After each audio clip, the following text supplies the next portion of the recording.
So now those people who are born in the Aries rising sign or Aries zodiac sign, for these people, you will have at the start of the month till at least mid of the month, you'll have Venus, which will be transiting through the Cancer sign through the 4th house.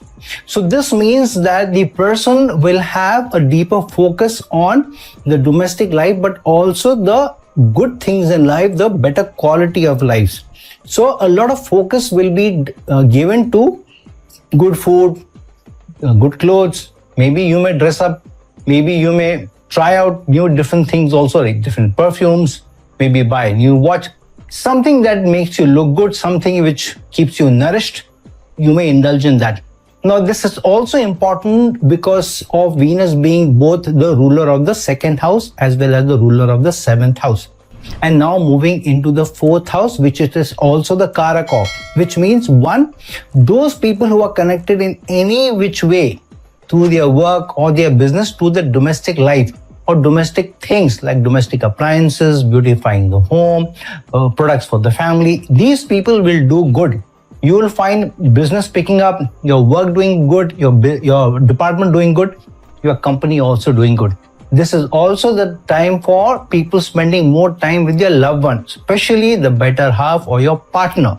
So you may find that you may be going out more with your partner, spending more time with them, contemplating the future with them, buying certain things, going shopping with them. So this is a good time overall for social life, both with the family as well as with your partner or your loved one or your girlfriend, boyfriend, or even your spouse.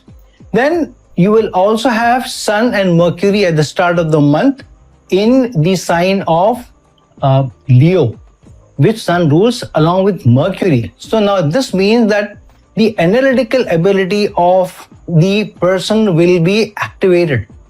And because both Sun and Mercury are going to be aspecting Rahu till at least mid-month, which means the analytical ability along with the responsibility will also give rise to higher ambition.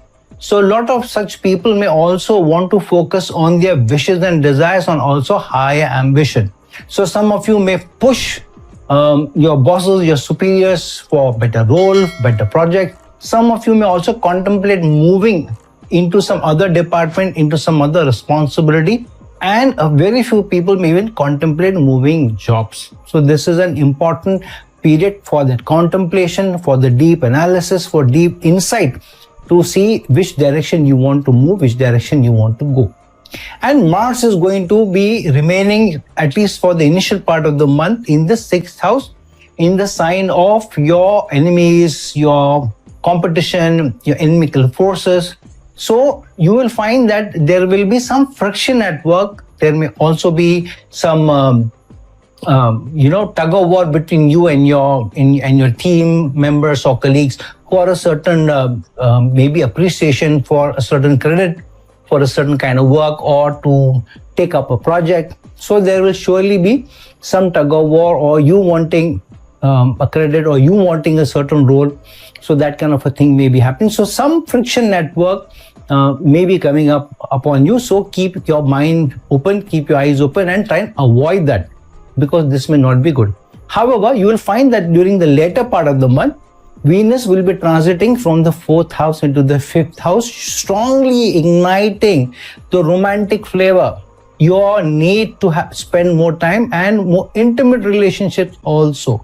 So if you are in a committed relationship during the second half of the month, spending more time with your loved one, going out, spending time, social time may be spent. This is less to do with the family, but more to do with your immediate partner, the better half, the fairer sex, or maybe the opposite gender. So those people who are single may find somebody to mingle with, and so this is surely a high time of high sensual activity, romantic activity. But also for some of you, you may want to spend your time with your loved one because you feel you have neglected them or taken them for granted or not spent time with them since a few months, especially because Ketu is also going to be in conjunction with Venus for the remaining part of the month.